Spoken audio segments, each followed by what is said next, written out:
알렌 sak스라는 사람이 귀담아 들을 말을 했습니다. 죽음은 삶보다 더 보편적이다.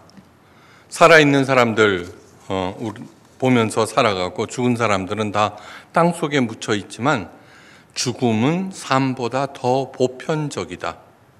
모두가 죽지만 모두가 사는 것은 아니다.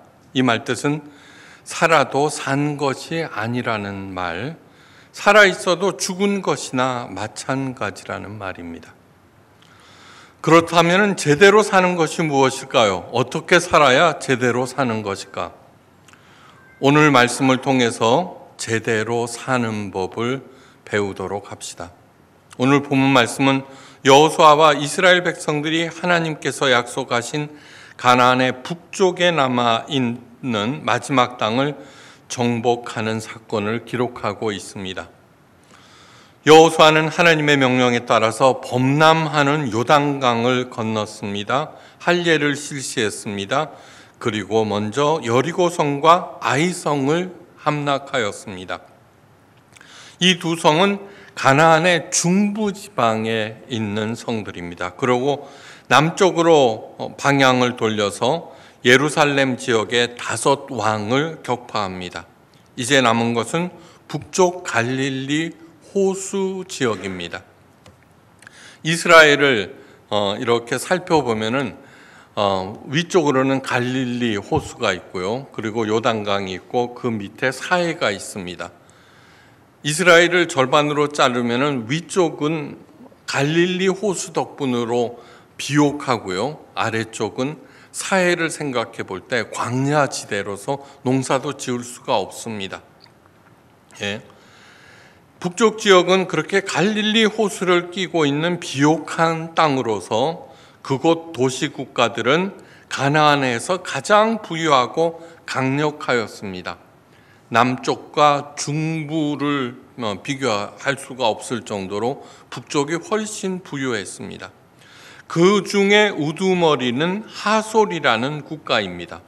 10절 말씀을 보면은 하솔은 본래 그 모든 나라의 머리였더라라는 기록이 있는데, 하솔은 말 그대로 남쪽 최강 여리고성에 무려 25배나 되는 엄청난 성이었습니다. 하솔 왕 아비는 가나안의 중부와 남부 지역이 이스라엘에게 함락되었다는 소식을 듣자마자 급히 북쪽 지역의 모든 국가들을 소집합니다.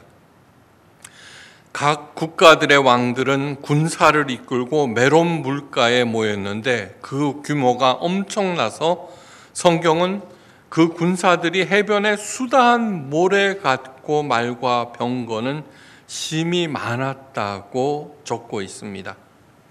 이 메론 물가에서의 전투는 지금까지의 전투와는 차원이 다릅니다.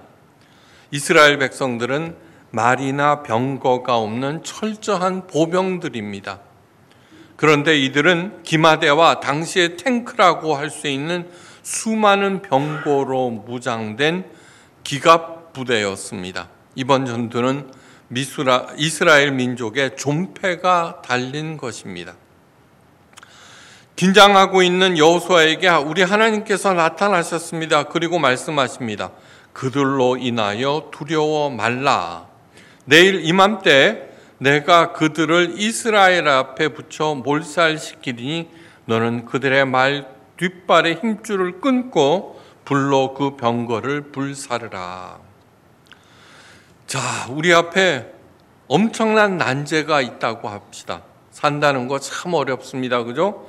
예상치 못한 난제들이 불쑥불쑥 나타납니다. 이 일을 해결하기 위해서 우리 인간들은 가장 먼저 무슨 일을 할까요? 마음을 굳게 먹고 상황을 파악하고 이어서 작전 계획을 짜고 그 일을 해결할 전략을 수립할 것입니다.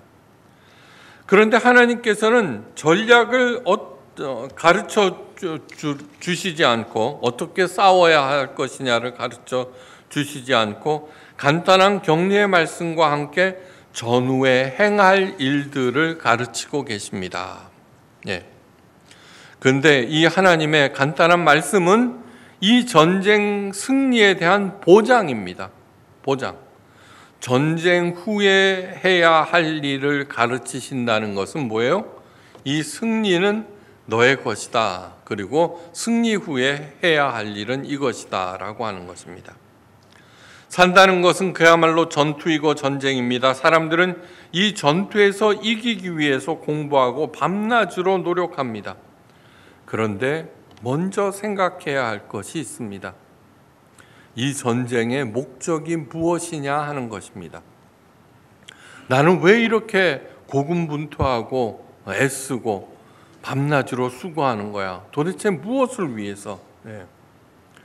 나의 평안함과 내 식구, 내 가문의 번영을 위해서라면 그렇게까지 처절하게 싸우실 필요가 없습니다. 없습니다. 저도 이제 은퇴를 앞두고 있습니다. 지나간 세월을 이렇게 되돌아봅니다. 나름 업적을 이루었습니다. 책도 한 14권 썼으면 괜찮은 거 아닙니까? 그런데 그 모든 것들이 별거라고 하는 결론을 내립니다. 산다는 것은 세 끼 밥과 내 몸 누일 수 있는 비 안 새는 집이면은 족하다는 생각이 듭니다. 그래서 우리 자녀들에게 닥달하지 않습니다. 너 왜 그렇게 사느냐고. 그냥 부자 아빠 만나서 다행으로 생각하거라. 그렇게 생각합니다. 마음이 부자. 그런데 사람들의 욕심은 끝도 없습니다. 욕심에 목을 메고 울고 웃는 이유는 삶의 참 목적을 모르기 때문입니다. 모르기 때문입니다. 우리 부모님들이 열심히 돈 모아서 자라나는 자녀들에게 해외 여행을 보내고 뭐 이렇게 합니다. 여행을 보낼 때 있죠. 숙제 내주는 부모들은 아무도 없습니다. 이 아름다운 지구, 이 지구를 만들기 위해서 하늘의 별을 한번 보십시오. 얼마나 많은가. 이 아름다운 지구를 만들고 육신이라고 하는 텐트를 지어서 이 땅에 보내셨습니다. 여행 온 것입니다. 그렇게 비장해지지 않으시기를 바랍니다. 여행의 참 목적이 과연 무엇인지 그것을 가르치시기 위해서 우리 예수님께서 이 땅에 오셨습니다. 로마 시대 때 가난한 고학생이 있었습니다. 인재 양성에 관심이 많은 한 귀부인이 있다는 소식을 듣고 찾아가서 자신은 법률을 공부하여서 사회에 기여하겠습니다라는 포부를 밝히고 도와달라고 부탁했습니다. 그 부인은 선뜻 승낙하였습니다. 강격한 고학생에게. 그런데 그 부인이 조용히 물었습니다. 이 장학금으로 제일 먼저 무엇을 하겠느냐? 당연히 다음 학기부터 열심히 공부해야겠죠. 그러자 그 다음에는 공부를 마치고 법률가가 되겠습니다. 그 다음에는 돈을 많이 벌어서 부인처럼 가난한 사람들을 열심히 돕겠습니다. 그 다음에는 반복되는 질문에 고학생은 말문이 막혀 머뭇거리고 있는데 질문이 계속됩니다. 그 다음에는 어떻게 할 거냐? 존경받으며 늙어가겠죠. 그 다음에는 죽겠지요. 그 다음에는 그러자 머리를 긁으면서 아무런 답을 하지 못했습니다. 부인은 갑자기 안색이 변하여 단호히 말했습니다. 학생을 도와줄 수가 없네. 그 다음을 모르면서 공부한들 무슨 소용이 있겠느냐. 그 청년의 마음에는 그 다음에는 이라는 질문이 깊이 박혔습니다. 그리고 혼자 열심히 공부하는 가운데 어느 날 죽음 너머에 하나님을 알게 되고 믿게 되었습니다. 마침내 크게 성공한 그는 로마의 대학을 설립하고 그 정문에 다음과 같은 글을 남겨놓습니다. 그 다음에는 우리 인생의 궁극이 무엇일까요? 그것은 부활의 주님을 만난 사도 바울이 모든 종교적 세속적 성공을 배설물로 여기고 죽음을 오히려 주님을 만나는 기쁨으로 알았던 사도 바울이 이렇게 말합니다. 고린도후서 5장 8절에서 9절 말씀. 우리가 담대하여 원하는 바는, 간절히 원하는 바는 차라리 몸을 떠나 차라리 죽어서 주와 함께 있는 그것이라. 사는 것이 아니라 차라리 이 땅을 떠나서 주와 함께 있는 그것이 최고라는 것입니다. 부활의 주님을 다메섹 도상에서 만난 이후 바뀐 것입니다. 그런즉 우리의 할 일은 우리는 몸으로 있든지 떠나든지 주를 기쁘시게 하는 자가 되기를 힘쓰노라. 제대로 살고 싶으십니까? 인생의 궁극 목표를 주를 기쁘시게 하는 것으로 세우시기를 바랍니다. 네. 목사들은요, 주를 기쁘시게 해야 한다고 그 교회를 위해서 힘쓰게 만드는데 그런 뜻이 아닙니다. 자, 나를, 부모를 기쁘시게 하기 위해서 해야 할 일은 무엇입니까? 자녀로서 이 땅에 제대로 살아내는 것을 보고 볼 때 부모는 가장 기쁘게 생각합니다. 네. 인생의 궁극 목표를 주를 기쁘시게 하는 것. 그리하면 바다의 모래같이 많은 군사들도 두렵지 않고 살면서 당하는 자잘한 실패에 일비하지도 않게 됩니다. 주님이 함께 계시는데 이때 실패는 실패가 아닙니다. 실패를 통해서 내 단점이 보완되고 모자람이 보충되는 둘도 없는 하나님의 기회가 됩니다. 그리고 마침내 하나님께서 이 땅에서의 최종 승리를 내 품에 안겨주십니다. 거기에 만족하지 않습니다. 나는 하늘에 올라 삼위일체 하나님과 영생 복락을 누립니다. 그 다음에 뭐를 할까요? 내가 하늘에 올라가서 하나님과 영과 영으로 대면하였다고 해서 하나님과 맞짱 뜨시겠습니까? 아니요. 몸을 떠나 있으나 함께 있으나 나는 주님을 기쁘시게 하는 삶을 살게 됩니다. 너는 그들의 말 뒷발의 힘줄을 끊고 불로 병거를 불사르라는 하나님의 말씀은 몸으로 있든지 떠나 있든지 주를 기쁘시게 하는 자가 되라는 사도 바울의 말과 똑같은 것입니다. 똑같은 것입니다. 나는 현재 무엇에 사로잡혀 있는가? 도대체 무슨 생각에 사로잡혀 있는가? 늘 자신에게 물으셔야 합니다. 살면서 일이 갑자기 힘들어졌습니다. 그러면 저는 가는 발걸음을 멈추고 도대체 이것을 통하여 하나님께서 내게 하시는 말씀이 무엇일까라고 생각해 봅니다. 우리 사람들은 도대체 몇 마리의 말과 몇 대의 병거를 얻어야 이 여정을 멈출 수 있을까요? 현재 몇 년째 온 인류가 겪고 있는 코로나 사태와 앞으로 계속될 기후위기는 하나님께서 친히 말의 힘줄을 끊으시고 병거를 불태우는 것임을 명심하시기를 바랍니다. 이 모든 위기는 우리 사람들의 탐욕으로 생긴 것입니다. 탐욕. 오로지 더 갖겠다.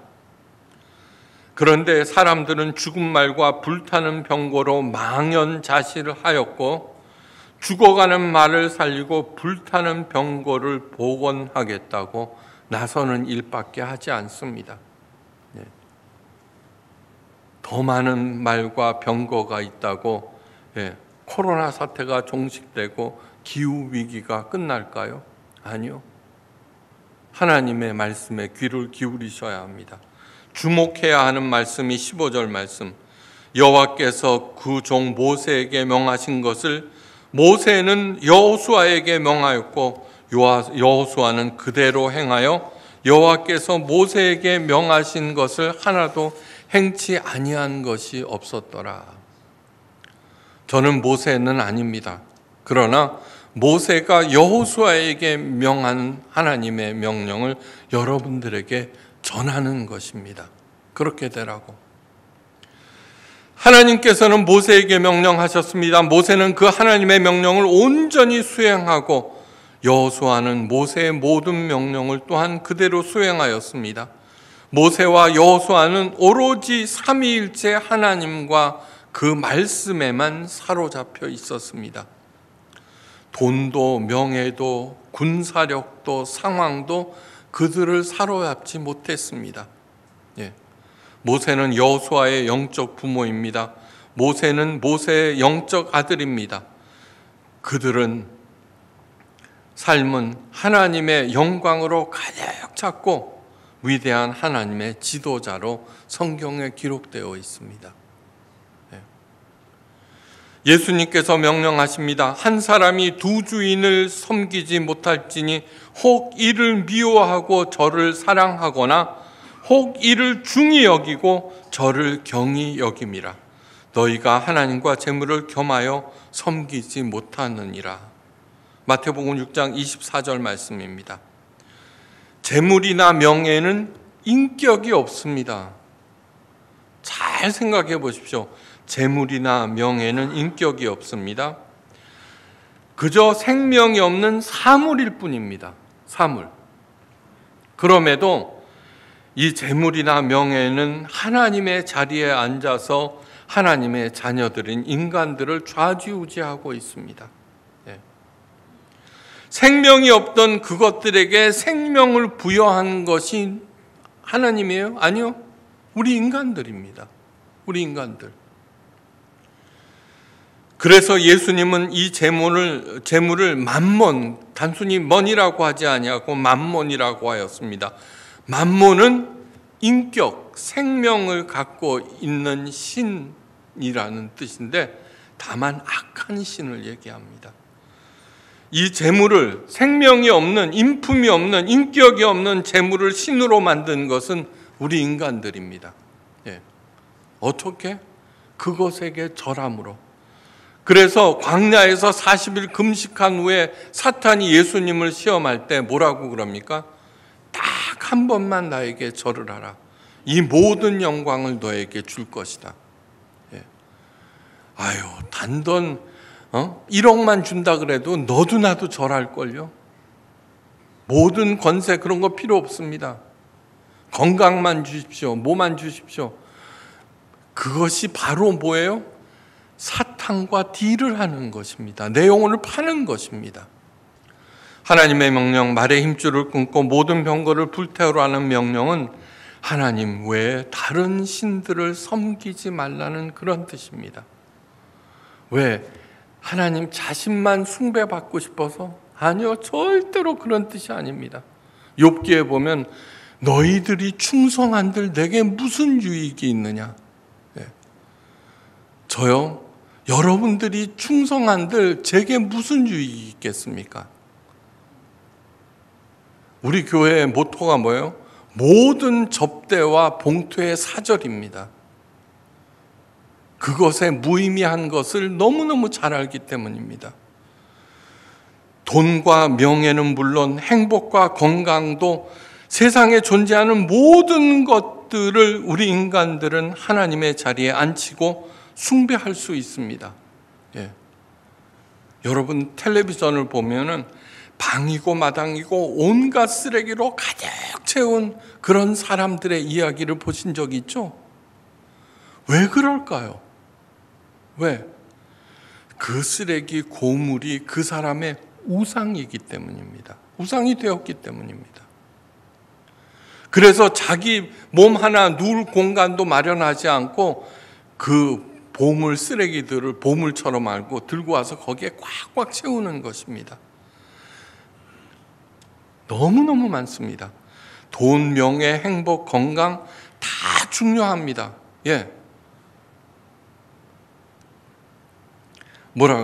무가치하게 여기라고 하지 않았습니다. 중요합니다. 예수님께서도 뭐라 그러셨어요? 이를 중히 여기고 이를 경히 여긴다고 하였습니다. 똑같이 중요할 수가 없다는 얘기입니다.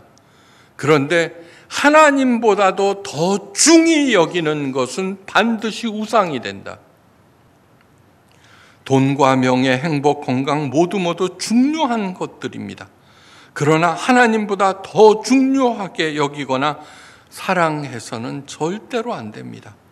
내가 그것을 중히 여겨 사로잡힐 때 그것들은 나를 반드시 악마적인 힘으로 파괴합니다. 왜 하나님만을 최고로 여겨야 할까요? 하나님은 완전한 사랑이기 때문입니다. 사랑. 나한테 징계를 줘도 사랑하기 때문에, 복수가 아니라 뭐든지 사랑으로 가득합니다. 그리고 하나님은 완전한 생명체입니다. 모든 것들은 피조물들입니다. 그러므로 사랑에는 한계가 있습니다. 한계, 제한이 있고, 끝까지 사랑할 수 있는 것은 하나님 외에는 없습니다. 그래서 하나님을 알게 하신 예수 그리스도께 모든 영광을 돌릴 수밖에 없습니다. 제한적인 사랑에 내가 목숨을 걸 때 바로 그 제한적인 사랑에 의해서 나는 파괴된다는 것, 명심에 명심을 하시기를 바랍니다. 시편 기자가 노래합니다. 나는 여호와를 향하여 말하기를 그는 나의 피난처요, 돈이 아니라 권력이 아니라 나의 요새요, 내가 의뢰하는 하나님이라 하리니 이는 그가 나를 새 사냥꾼의 올무에서와 심한 전염병에서 건지실 것이미로다. 나는 한 마리의 연약한 새에 불과합니다. 이 험한 세상 온갖 위험을 무릅쓰고 힘겹게 날아가는 한 마리 새. 그러나 나는 내 피난처이신 하나님만을 의지합니다. 그렇게 의지할 때 어떤 일이 생기는지 시편 기자가 이어서 노래합니다. 그가 나를 그의 깃으로 덮으시리니 내가 그의 날개 아래서 피하리로다. 그의 진실함, 그의 사랑을 얘기합니다. 끝까지 진실하십니다. 그 사랑이 변치 않으십니다. 방패와 손방패가 되시나니. 제한적인 사랑 있는 것은, 부모가 나를 지켜주지 못하는 이유도 부모가 제한적인 진실함, 제한적인 사랑이기 때문입니다. 그래서 방패로 삼아서는 안 됩니다. 그 진실하심이 방패와 손방패가 되시나니 1000명이 내 왼쪽에서 10,000명이 내 오른쪽에서 엎드려지나니 재앙이 내게 가까이 하지 못하리로다. 시편 91편 4절에서 7절 말씀입니다. 이 든든하고 아름다운 송가가 하나님만을 의지하는 여호수아와 이스라엘 백성에게 온전하게 이루어졌습니다. 바다의 모래같이 많은 군사와 말들과 병거가 이스라엘 손에 들려진 몽둥이와 막대기를 이겨내지 못했습니다. 핵무기에 의존하고 있는 김정은, 두려워하지 마십시오. 내가 무엇을 의지하고 있는 것만 확실히 보시고 진실로 하나님만을 의지하시기를 주의 이름으로 간절히 축원합니다. 무엇을 도모하고 계십니까? 무슨 일을 시작하셨습니까? 오로지 여호와 하나님만을 의지하십시오. 내가 하는 모든 일을 통해서 여호와 하나님을 기쁘시게 하시기 바랍니다. 그리하면 나는 모든 위험과 악재를 뛰어넘어 하늘 높이 나르는 위대한 새가 될 것입니다. 길이요 진리요 생명이 되신 우리 예수 그리스도께 모든 영광을 돌립니다.